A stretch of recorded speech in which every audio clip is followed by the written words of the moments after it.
Salut à tous, est-ce que vous allez bien? Donc on va parler d'analyse technique comme d'habitude, on va parler de crypto, du BTC, joli pump, je pense que vous l'avez tous remarqué, hein. Hier on a eu un beau pump, et puis on va aussi s'attarder un peu sur les actions. Dans un premier temps, je vais vous parler un peu du dashboard, du journal de trading. Je vous avais posé une question, en gros comment je fonctionne quand je fais des lives le mercredi, dans la journée ou la veille, j'aime bien vous poser une petite énigme qui concerne le thème du live. Et il y a 2 semaines, l'énigme, je sais plus c'était quoi, mais le thème en gros c'était le risk management et plus précisément le risk of ruin. Pour ceux qui savent pas, le risk of ruin, c'est la probabilité pour venir chercher vraiment le risque maximum que vous voulez allouer à un capital. Imaginons j'ai un capital de 100$, je veux perdre maximum 30%, et bien le risk of ruin, c'est le risque, c'est la probabilité pour laquelle je vais venir chercher ces moins 30%. Et on avait parlé de ce thème-là parce que je suis en train de faire un outil que je vais vous montrer. Ça doit faire quoi? Ça doit faire 1 mois ou 2 que je suis là-dessus. Alors pour ceux qui n'étaient pas là il y a 2 semaines, vous allez pas voir d'évolution. Mais pour ceux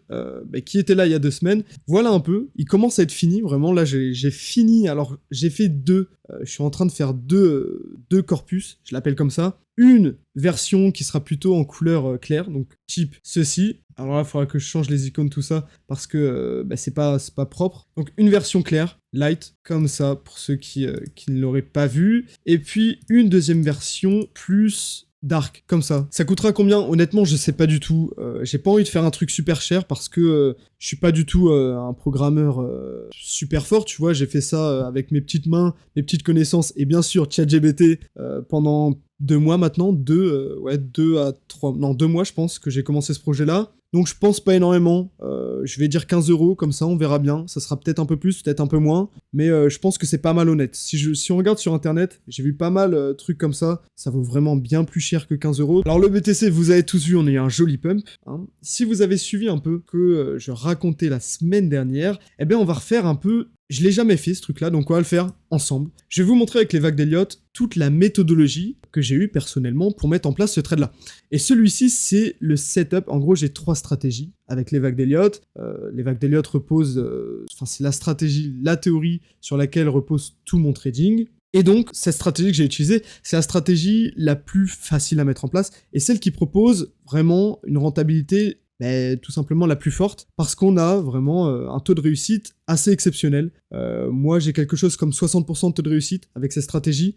Jeffrey Kennedy, lui, arrive à en avoir 90 avec celle-ci. Bon, j'en suis encore loin, mais avec un peu de travail et un peu d'années, on s'y rapprochera, j'espère. Et vous allez voir que c'est vraiment pas compliqué du tout. Donc, comme d'habitude, avec les vagues d'Elliott, moi, j'utilise une technique qui s'appelle le channeling. Et en fait, celle-ci permet d'avoir une lecture des vagues d'Elliott beaucoup plus efficiente avec l'outil des canaux. Pour ce faire, comment on fait? On commence un décompte des vagues d'Elliott en commençant par le point le plus bas. Le point le plus bas, ici, était situé au 15 452,0$. Et c'était le lundi 21 novembre 2022. Donc, de ce point-là, nous, ce que l'on va faire, c'est prendre l'outil du canal. On va partir du point le plus bas, aller sur une supposée vague 2, et on va partir sur la vague 1. Parce qu'en fait, avec les vagues d'Elliott, c'est pas compliqué, on a soit, le schéma de base était super simple, c'était soit on avait une A, B pour aller chercher une vague C, et ensuite on allait à la baisse, ou alors on allait avoir une vague A, une vague 1 plutôt, 2, et ensuite 3 pour aller à la hausse. Pourquoi on avait soit une vague A, B, C, ou plutôt une vague 1, 2, 3, 4, 5? Parce que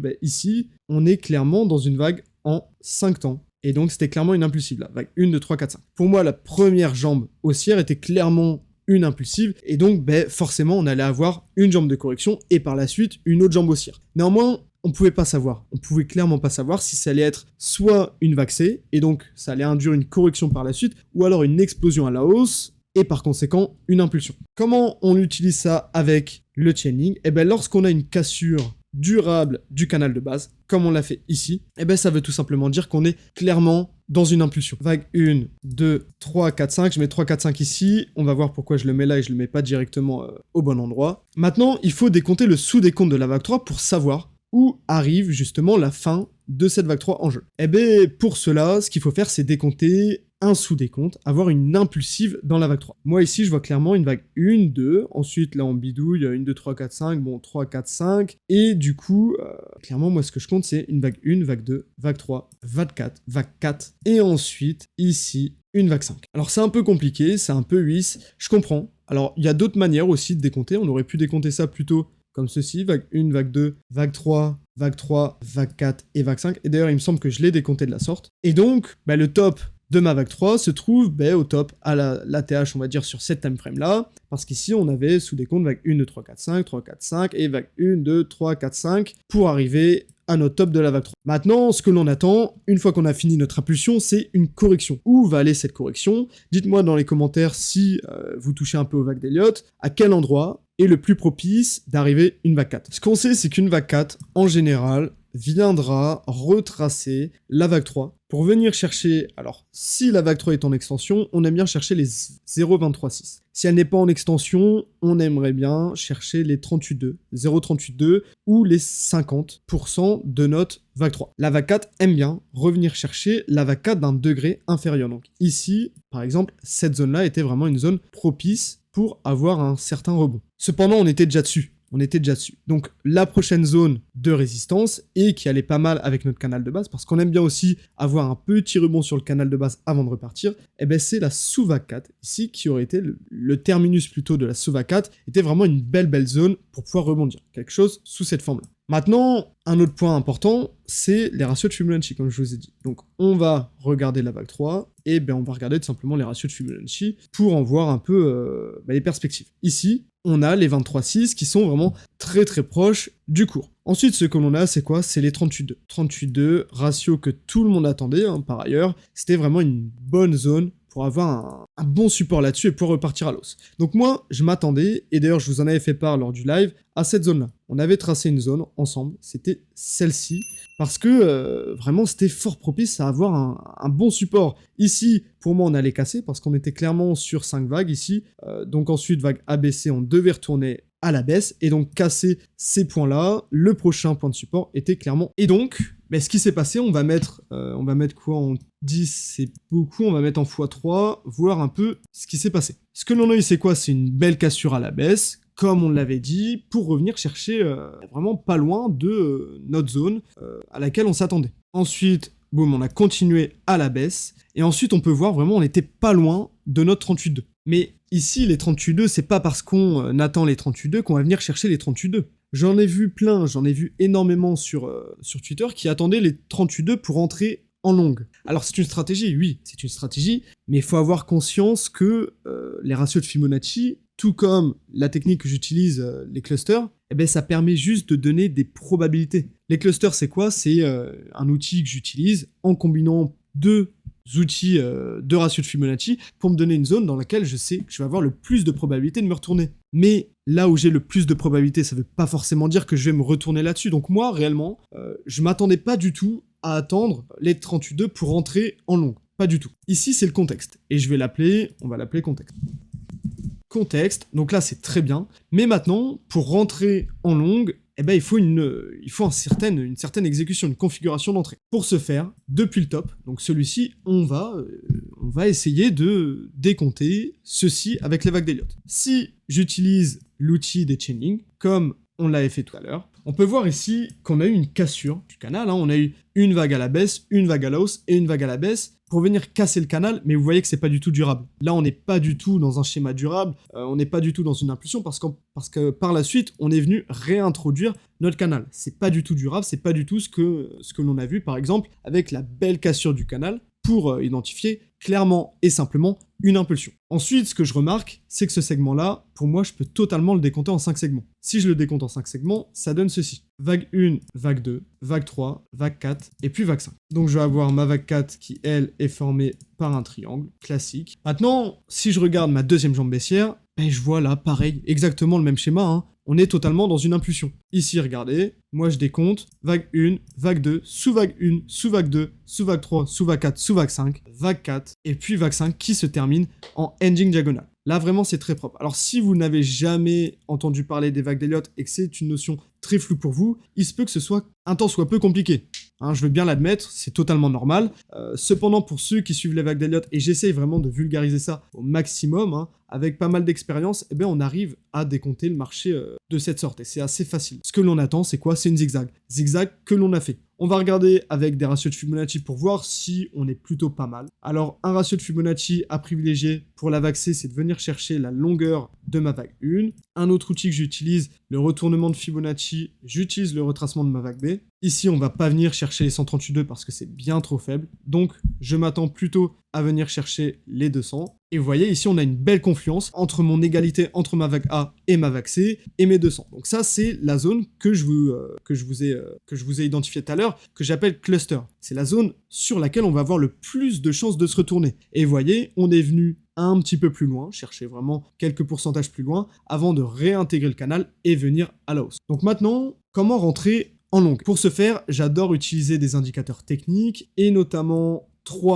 deux pages plutôt d'indicateurs techniques que j'adore. La première étant le RSI avec le stochastique. J'adore utiliser ces deux indicateurs-là. Bien sûr, j'utilise non pas le RSI et le stochastique normalement. Je l'utilise avec une théorie qui a été sortie par Andrew Cardwell, vraiment super belle théorie. Donc ici, on est reparti sur notre contexte, et tout simplement, lorsqu'on est dans des tendances plutôt haussières, comme ceci, on va rebondir, on va fluctuer entre nos deux lignes vertes, c'est-à-dire entre la zone des 80 et la zone des 40. Lorsqu'on est en tendance haussière comme on l'a fait, du coup, on va venir partir à la baisse lorsqu'on est sur les niveaux des 80 et repartir à la hausse lorsqu'on est sur le niveau des 40. Ensuite, j'adore avoir une confluence avec le stochastique, c'est-à-dire si ici, par exemple, on pouvait clairement identifier, on est dans une tendance haussière, le marché va à la hausse, on est venu rechercher notre zone des 40, alors un petit peu plus, il faudrait aller dans une unité de temps supérieure, je pense du 12 heures, ça serait pas mal. Je vais essayer d'aller sur du 12 heures, ça peut être plus propre, je pense. 12 heures, il me semble,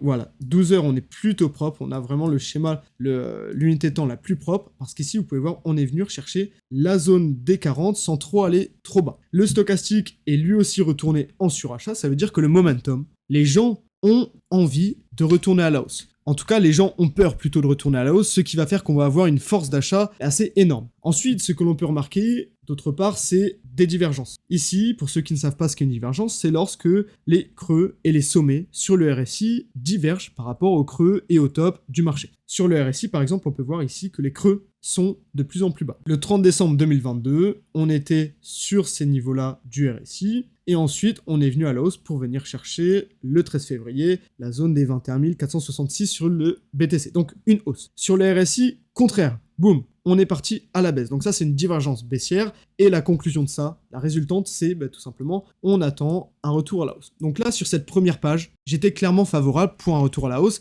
et j'avais du coup une jolie confluence avec mon décompte des vagues d'Elliott. On va voir maintenant la deuxième page. Une deuxième page que j'adore, c'est quoi? C'est tout simplement le Williams % R sur 20 périodes et 5 périodes. En gros, en bas, c'est sur 20 périodes. Ça permet de donner la tendance de fond. Et sur les 5 périodes, ça permet de donner les retracements lors de la tendance de fond. Et j'aime bien aussi utiliser l'outil Donchian. Donc vous mettez adaptatif Donchian et vous le trouverez assez facilement sur TradingView. Pour ce faire, il faut prendre une time frame beaucoup plus grande pour vraiment avoir un rendu assez adapté à ce que j'attends. Et donc voilà, parfait. Donc sur du 2 jours, ce que l'on a, c'est quoi? Le marché est allé à la hausse et donc on est venu casser le milieu de notre canal de Donchian. Ce que l'on attend ensuite, c'est un retour sur notre milieu de canal de Donchian pour retourner à la hausse. C'est vraiment un schéma classique pour utiliser cet indicateur-là. Ce que l'on pouvait voir aussi, magnifique, au niveau de notre milieu de canal de Donchian, alors un petit peu plus haut, on a eu l'apparition de Doji. Et un doji, c'est quoi? C'est une pattern avec les chandeliers japonais qui donne vraiment un rendu assez mitigé du cours. Et la conclusion de tout ça, c'est un retournement de tendance. Donc, ici, on était dans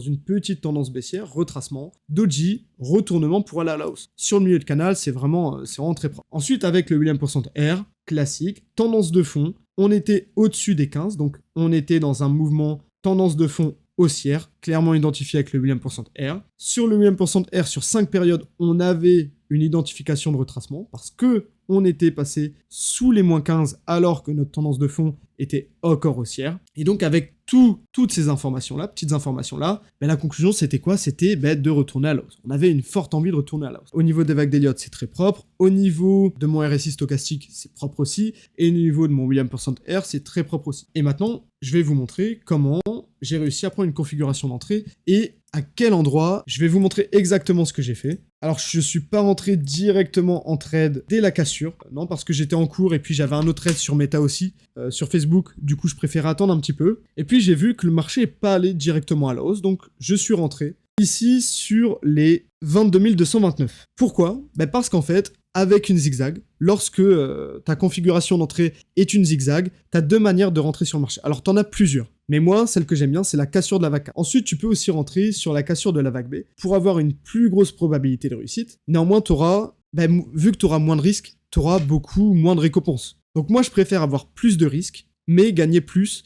Ça fait que je perds plus de trades, c'est sûr, mais lorsque je gagne beaucoup plus que si, tout simplement, j'étais rentré sur la vague B. Ensuite, tu peux avoir d'autres configurations d'entrée, par exemple la cassure de notre canal.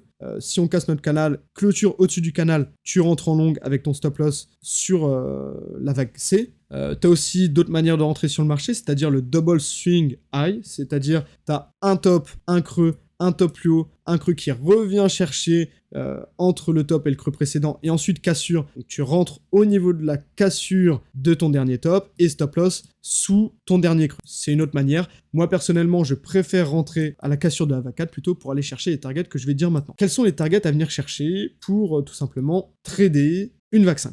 La première target est de prendre le retracement de ta correction, ici ABC, zigzag, et moi j'aime bien venir chercher les 132,20. Pourquoi? Parce que c'est l'outil de retournement de Fibonacci que j'adore utiliser. En gros, à chaque fois qu'on a un retracement de marché et qu'on continue la tendance, on a de fortes chances de se retourner soit sur les 138,2 si on est dans une vague 5, et vague 5 ou vague C d'ailleurs, et les 200 si on est dans une vague 3. Donc ici, j'avais dans un premier temps les 138,2. Une autre zone super importante aussi était de voir avec l'unité temps supérieure, c'est-à-dire l'impulsif. À quel endroit était le plus propice pour la vague 5 d'avoir une belle résistance et de faire un retournement là-dessus? Tu as plusieurs outils avec les ratios de Fibonacci. Le premier, c'est de venir, comme j'ai dit tout à l'heure, chercher l'égalité avec la vague 1. Cependant, si tu regardes ici, l'égalité, elle t'amène tout juste au top de ta vague 3. Tu vois, elle t'amène tout juste, et voire même normalement non. Il me semble que non, normalement c'est un petit peu plus bas. Alors si, non, bon, c'est tout juste le top de la vague 3. Mais ça pour moi, c'est pas assez haut.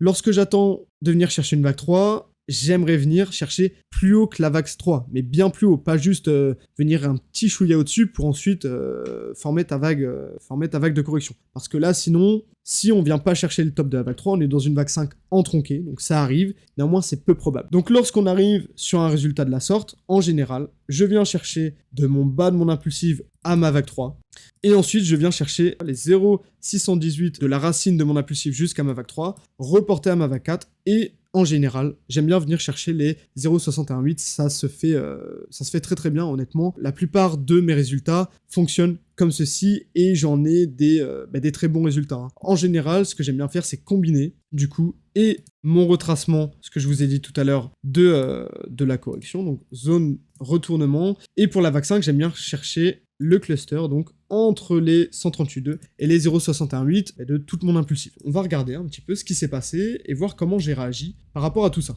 Allez, on met en route. Ici, ce qui s'est passé, c'est quoi? On a eu un petit retracement et ensuite explosion à la hausse. On a eu vraiment une belle poussée haussière et encore plus forte après. Lorsqu'on a ceci, clairement, moi j'identifiais une vague 1, 2, 3, 4, 5 avec une sous-vague ici, vague 1, vague 2, vague 3, vague 4, vague 5. Ici, c'est clairement ce que j'attends, parce que on peut voir une belle impulsive comme ça, c'est typique d'une impulsion, et donc fallait labelliser le graphique de la sorte. Ensuite, on arrive directement à ce que l'on a. Ici, si je passe sur 30 minutes, on va essayer de décompter un petit peu ce que l'on a, et ce que l'on a, c'est quoi? C'est ici, vague 1, vague 2, et ensuite j'ai une vague 1, vague 2, vague 3, vague 4, vague 5. Donc le top de ma vague 3 que j'ai en degré, quel degré j'ai mis? En degré micro, il vient ici. Du coup, ce que j'attends maintenant, c'est une vague 4 qui vienne chercher exactement pareil, hein, la même zone, hein, la vague 4 d'un degré inférieur, et pour ensuite chercher une vague 5 qui est d'ailleurs en cours de route. Ici, vous pouvez voir, là, on est en train d'aller à la hausse. Je pense qu'on va venir chercher une vague 5. Ensuite, on va revenir chercher à la baisse pour avoir une vague 4 qui viendra dans cette zone-là et revenir chercher une vague 5. Avant ça, il y a aussi une notion que j'aimerais bien aborder avec vous, c'est le management de mon stop loss. Mon stop loss de base était placé ici. Donc si on venait chercher plus bas, je me prenais tout mon facteur R. Mon facteur R, moi, c'est 1%. Avant, c'était de 0,5. J'ai décidé de le passer à 1% parce qu'avec mes calculs optimisés, je pouvais me permettre de venir prendre 1%. Ensuite, on est parti à la hausse. Les zones sur lesquelles placer son stop loss, c'est pas compliqué avec les vagues d'Elliott. Et c'est d'ailleurs pourquoi les vagues d'Elliott, c'est pour moi la théorie la plus propre pour analyser le marché et trader avec, parce qu'on a des points clés super propres et super précis. On sait, tout est placé à l'avance, on sait mon plan, et lorsqu'on part à la hausse, je peux placer mon stop loss sur ma vague 2 ou sur ma vague 1 si je suis sûr d'être dans une impulsive. Donc ici on est parti, alors c'était quand on est parti à la hausse ici, j'ai commencé à placer mon stop loss sur ma vague 2, au cas où, si on est dans une ABC, fallait quand même faire attention, donc je l'ai placé ici. Ensuite on a continué la hausse, j'ai donc décidé de placer mon stop loss ici, au cas où. Ensuite, lorsque j'ai vu qu'on était dans une vague 1, 2, 3, 4, 5, 1, 2, 3, 4, 5, j'ai déplacé mon stop loss ici. Donc là, déjà, j'étais à break-even. Ensuite, j'ai placé mon stop loss ici, parce qu'on était dans une vague 1, 2, 3, 4, 5. Donc, vraiment, on avait peu de chances de venir chercher ma vague 3, ma vague 1 ici. Donc, j'ai mis mon stop loss ici. Ensuite, ce matin, lorsqu'on était ici, je vous ai dit que la vague 4 a de fortes chances d'arriver sur le terminus de la vague 4 d'un sous-degré. Donc ici, on est dans une vague sous vague 1, sous vague 2, sous vague 3, sous vague 4, sous vague 5. Donc mon stop loss, je l'ai placé ici, au niveau de ma vague 4 d'un degré plus faible. Donc on est venu, là, ces quelques dernières minutes, on est venu très proche. Néanmoins, on n'est pas venu chercher mon stop loss parce que, avec les vagues d'Elliott, j'ai des points clés. Le point clé repose sur des probabilités. On sait que pour la vague 4, on aime bien chercher le terminus, un petit peu au-dessus le terminus de la vague 4 d'un degré inférieur. Donc ici, on n'est pas venu chercher mon stop loss et là on repart à la hausse, donc parfait. Lorsqu'on sera venu chercher ma vague 5, je vais faire exactement pareil. Je vais mettre mon stop loss un tout petit peu plus haut, ou voire même, on verra bien, mais si on part vraiment à la hausse pour venir chercher mon TP, je clôturerai mon trade. Dans le trading, beaucoup de personnes aimeraient ouvrir une position ici, mettre un stop loss ici et venir chercher le top. Le trading se passe pas comme ça. Le trading, c'est quoi ? Avec ma stratégie, moi je prends 80 à 60% minimum des mouvements. Ici, vous pouvez voir, si on a toute notre jambe haussière qui va venir de la sorte, je vais rentrer ici et je vais sortir quelque part ici.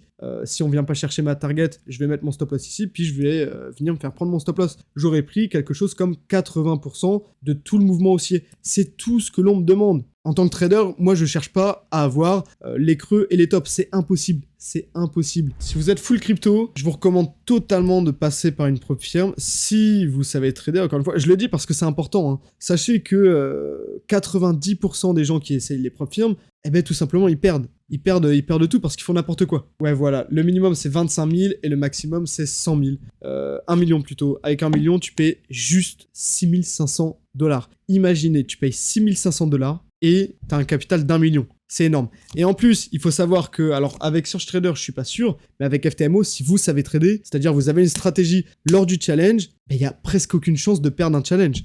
Par exemple, le mois de janvier, moi, était un mois minable. Le mois était désastrueux. Cependant, j'ai quand même fini le mois en positif, break-even, et donc j'ai eu encore un mois supplémentaire gratuitement. Et si ce mois-là, je serai pas sur les 10%, mais je serai un petit peu plus bas, je vais refaire pareil. Et je vais refaire pareil à chaque fois pour avoir le challenge. Vraiment, donc, alors SearchTrader, je sais pas s'ils ont la même politique, mais avec FTMO, si vous savez trader, si vous n'êtes pas con, c'est super simple. Honnêtement, c'est super simple. Alors oui, il faut aller chercher les 10%, donc c'est un petit peu plus greedy. C'est pourquoi il faut mettre une stratégie en place. Moi, j'ai une stratégie bien ficelée que je suis en train de mettre en place. Pour le mois de janvier, je ne l'ai pas mis en place et c'est peut-être pour ça d'ailleurs que j'ai fait un mauvais mois. Là, ce mois-ci, j'ai une nouvelle stratégie qui, je pense, est vraiment une bonne stratégie. En tout cas, je vous en ferai part. Si j'ai mon challenge ce mois-ci ou même le mois prochain, je vous en ferai part de ces stratégies qui, en tout cas, je pense, pourraient permettre à pas mal d'entre vous d'avoir un joli capital.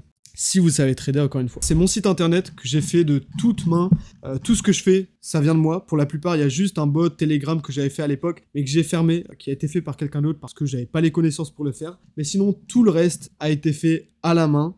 Je me suis cassé le crâne pour faire tout ça. Donc, si vous voulez aller plus loin avec les vagues d'Elliott, et notamment savoir toutes les stratégies et toutes les règles des vagues d'Elliott, en français, parce que pour apprendre les vagues d'Elliott, c'est pas compliqué, je vais vous le dire. Vous avez Elliott Wave Principle, qui est le livre dans lequel vous pouvez apprendre toutes les règles des vagues d'Elliott, mais c'est en anglais, et c'est plein de paragraphes, donc c'est assez difficile, on va dire. Alors que moi, j'ai essayé de faire un livre vraiment super propre, super clean, de 50 pages, dans lequel je vous mets tout ce qu'il y a dans Elliott Wave Principle, tout ce que j'ai appris avec Jeffrey Kennedy, donc toutes les conférences qui coûtent 200 €, les mois d'abonnement pour participer à sa classe, mes stratégies de trading, voilà, je vous mets tout, je vous ai tout mis dedans. Pour avoir un aperçu, vous avez ça ici, à quoi ressemble un peu mon e-book. Donc je vous laisse aller checker tout ça. Si vous voulez avoir les indicateurs que j'utilise, qui sont les indicateurs que Jeffrey Kennedy utilise, mais lui, il est sur une autre plateforme autre que TradingView, donc impossible de retrouver ces indicateurs-là. Vous pouvez aussi les avoir, hein, vous pouvez aussi les avoir sur mon site.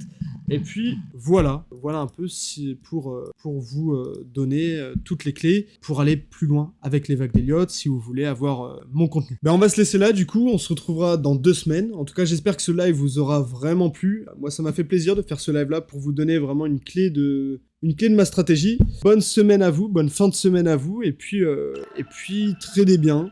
Je vous souhaite de la réussite sur les marchés. Et puis voilà. Bon allez, salut à tous.